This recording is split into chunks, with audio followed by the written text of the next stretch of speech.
Hello,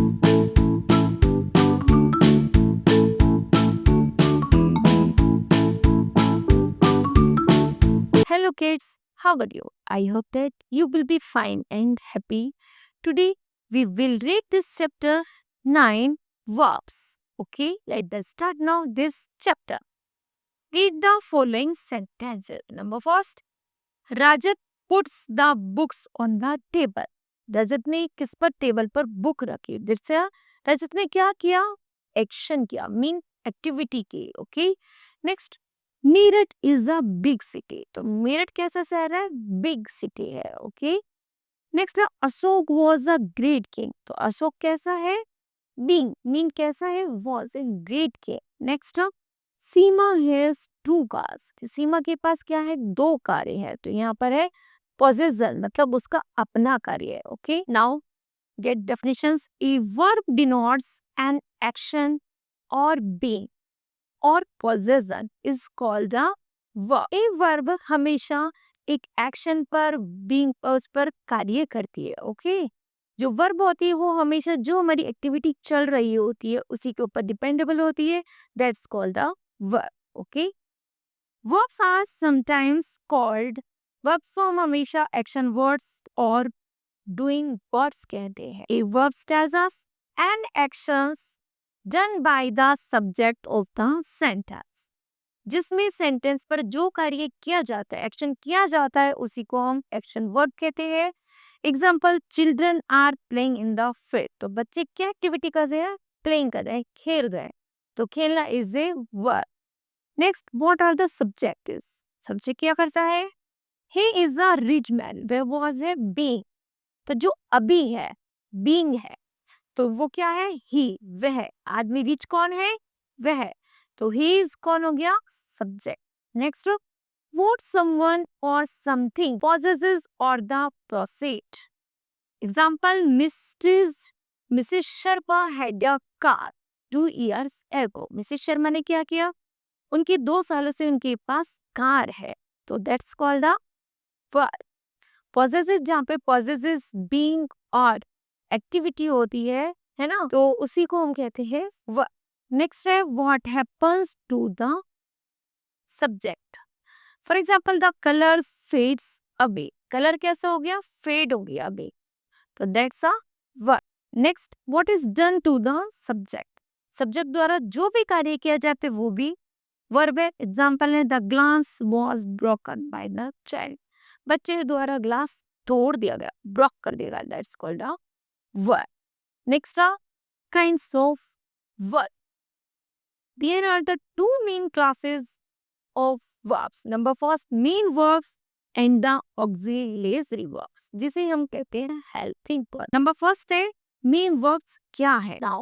we discuss the main verbs at the start main verbs are also called principal verbs main verbs को हम principal verbs कहते हैं there are the doing verbs ये verbs ऐसी होती हैं जो कार्य को करती हैं these are used to express और discuss the action of the subject ये किसको बताती है सब्जेक्ट के एक्शन को डिस्कस या फिर एक्सप्रेस करती है for example run drink learn remember main verbs can either transitive or intransitive verb.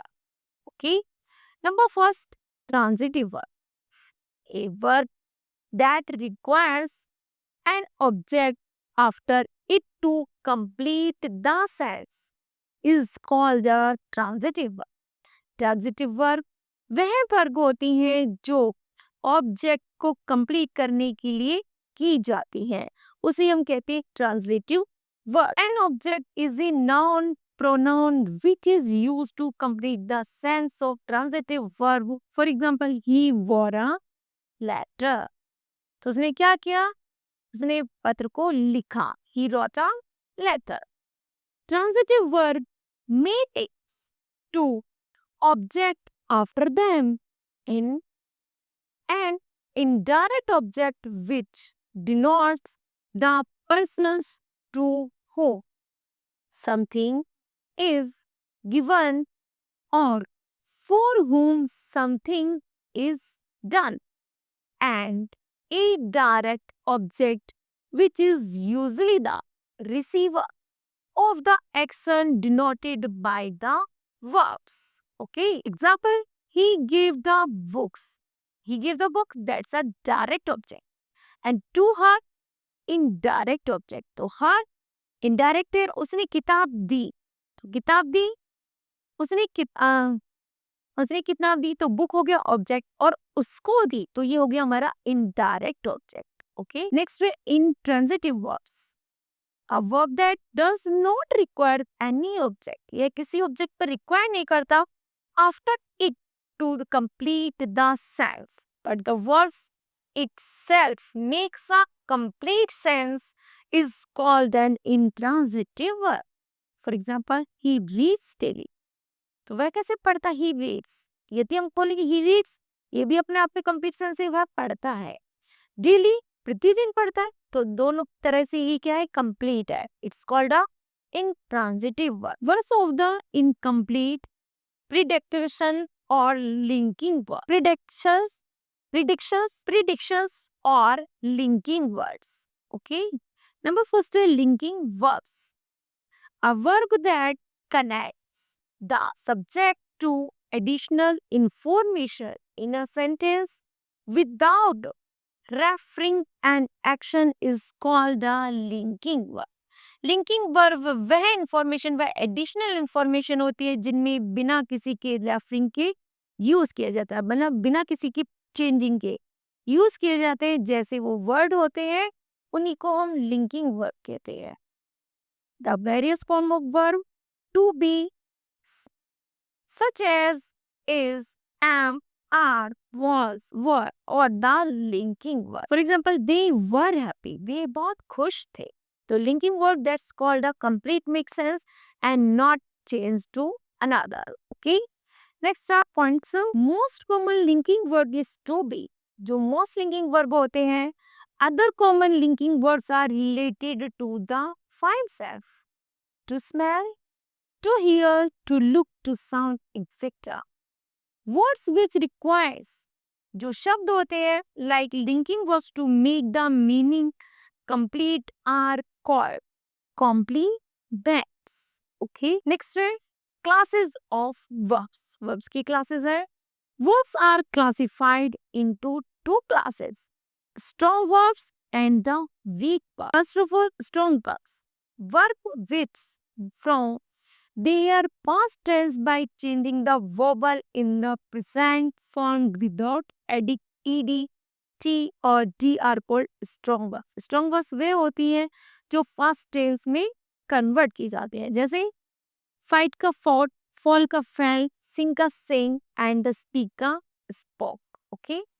And the weak verbs. Weak verbs क्या होते हैं? Verbs which was formed their past tense by adding d, ed and t to the present with or without any vowel change in the word are called weak verbs. Weak verbs वो होती है जो केवल sound की change ना होकर के केवल पीछे के वर्ड्स को हटाकर कुछ परिवर्तन किया जाता है, उसी को हम कहते हैं वीक वर्ड्स. फॉर एग्जाम्पल है टेल का टोल्ड, कैनल का नैल्स, कैप का कैप्ट एंड बाई का बॉट. ओके. नेक्स्ट है ऑक्सिलरी वर्ब्स.